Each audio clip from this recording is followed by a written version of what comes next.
നമസ്കാരം. ലോക്സഭാ തിരഞ്ഞെടുപ്പിന് കാഹളം മുഴങ്ങിക്കഴിഞ്ഞപ്പോൾ ഇതെത്രാമത്തെ വട്ടമാണ് നരേന്ദ്രമോദി കേരളത്തിലേക്ക് എത്തുന്നത്? ഇതാ വീണ്ടും വരുന്നു. ലോക്സഭാ തിരഞ്ഞെടുപ്പിന് മുന്നോടിയായി തന്നെ കേരളത്തിലേക്ക് വീണ്ടും നരേന്ദ്രമോദി എത്തുകയാണ്. കാരണം ദക്ഷിണേന്ത്യയിൽ അത്തരത്തിലൊരു കീഴ്വഴക്കം ഉണ്ടാക്കിയെടുക്കാൻ പോകുന്നു. പ്രധാനമന്ത്രി നരേന്ദ്രമോദി വീണ്ടും കേരളത്തിലേക്ക് എത്തപ്പെടുമ്പോൾ അത് എന്തിന് എന്ന് മനസ്സിലാക്കുക. മാർച്ച് 15-ാം തീയതിയാണ് പാലക്കാട് നടക്കുന്ന റോഡ് ഷോയിൽ മോദി പങ്കെടുക്കാൻ പോകുന്നത്.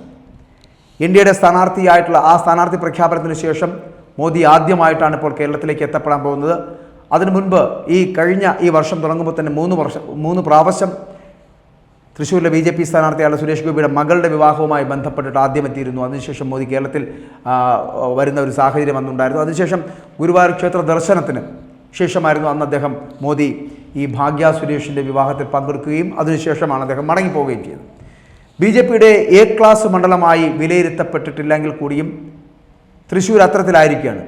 അത്തരത്തിൽ A ക്ലാസ് മണ്ഡലം തിരുവനന്തപുരത്തും ഒപ്പം തന്നെ തൃശ്ശൂരിലുമായിരുന്നു മോദിയുടെ അവസാന 2 സന്ദർശനങ്ങൾ അന്ന് നടന്നത് എന്നുള്ളത്. ഫെബ്രുവരി 27-നാണ് മോദി അവസാനമായിട്ട് കേരളത്തിലെത്തിയത്. അത് നമുക്കറിയാവുന്ന കാരണമാണ്. ആഴ്ചകൾക്കകമാണ് പ്രധാനമന്ത്രി വീണ്ടും സംസ്ഥാനത്തേക്ക് എത്തുന്നത്.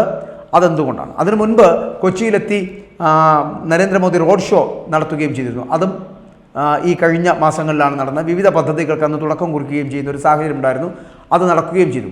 K. സുരേന്ദ്രൻ്റെ നേതൃത്വത്തിലുണ്ടായിരുന്ന നടത്തിയിട്ടുള്ള കേരള പദയാത്ര ഉണ്ടായിരുന്നു. ആ കേരള പദയാത്രയുടെ സമാപന സമ്മേളനം എന്ന് പറയപ്പെടുന്നത് അത് ഉദ്ഘാടനം ചെയ്യാൻ വേണ്ടിയിട്ട് തന്നെയായിരുന്നു മോദി തിരുവനന്തപുരത്തേക്ക് എത്തിയത്. അന്ന് തിരുവനന്തപുരത്ത് എത്തിയതിനു ശേഷം ഇതാ മൂന്നാമതൊരു വട്ടം കൂടി നരേന്ദ്രമോദി കേരളത്തിലേക്ക് എത്തുന്നു. ലോക്സഭാ തെരഞ്ഞെടുപ്പ് അടുത്തിരിക്കുന്ന ഈ സാഹചര്യത്തിൽ പാലക്കാട്ടെത്തുന്നു. അവിടെ റോഡ് ഷോയിൽ പങ്കെടുക്കുന്നു. അതിനുശേഷം ഉള്ള പ്രഖ്യാപനങ്ങൾ നടത്താൻ പോകുന്നു.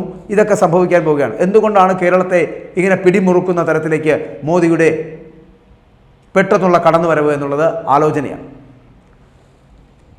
വടക്കേ ഇന്ത്യയുടെ ഭൂരിഭാഗം പ്രദേശങ്ങളിലും കോൺഗ്രസ് മുക്ത ഭാരതം എന്നുള്ള അവരുടെ മുദ്രാവാക്യം ഏകദേശം പൂർത്തിയായിരിക്കുന്നു, കാവ്യവൽക്കരിക്കപ്പെട്ടിരിക്കുന്നു.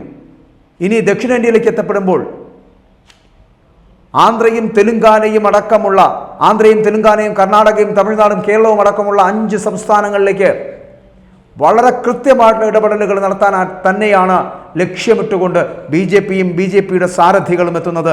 അതിന് നേതൃത്വം കൊടുക്കുവാനാണ് പ്രധാനമന്ത്രി നരേന്ദ്രമോദി വീണ്ടും എത്തുന്നത്.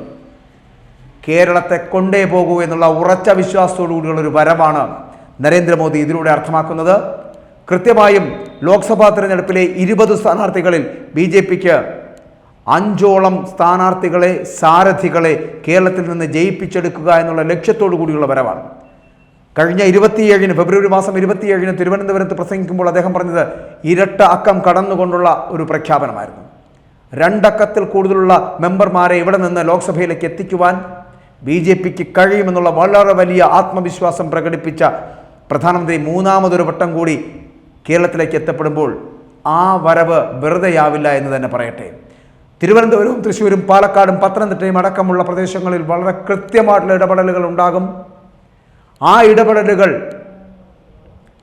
തിരഞ്ഞെടുപ്പിലെ വിധി പ്രഖ്യാപിക്കുന്ന വേളയിൽ ലോക്സഭയിലേക്ക് എത്തുവാൻ കേരളത്തിൽ നിന്ന് 5ഓളം വരുന്ന BJPയുടെ സാരഥികൾ ഉണ്ടാകുമെന്നുള്ളതിനുള്ള ഏറ്റവും വലിയ തെളിവായി മാറുന്നു. അതുകൊണ്ട് ആദ്യമായി ഈ കേരളത്തിൽ ലോക്സഭാ തെരഞ്ഞെടുപ്പ് വേളയിൽ താമര വിരിയിക്കുമെന്നുള്ള ലക്ഷ്യത്തോടു കൂടി തന്നെയാണ് പ്രധാനമന്ത്രിയുടെ വരവ്. പലതരത്തിലുള്ള പ്രഖ്യാപനങ്ങൾ അടക്കമുണ്ടാകും. 2024 ലോക്സഭാ തെരഞ്ഞെടുപ്പ് കഴിയുമ്പോൾ നരേന്ദ്രമോദിയുടെ നേതൃത്വത്തിലുള്ള 3ാം കേന്ദ്ര മന്ത്രിസഭ, BJPയുടെ മന്ത്രിസഭ കേന്ദ്രത്തിൽ അധികാരത്തിലെത്തുകയും ചെയ്യുമെന്നുള്ളത് വളരെ കൃത്യമാണ്.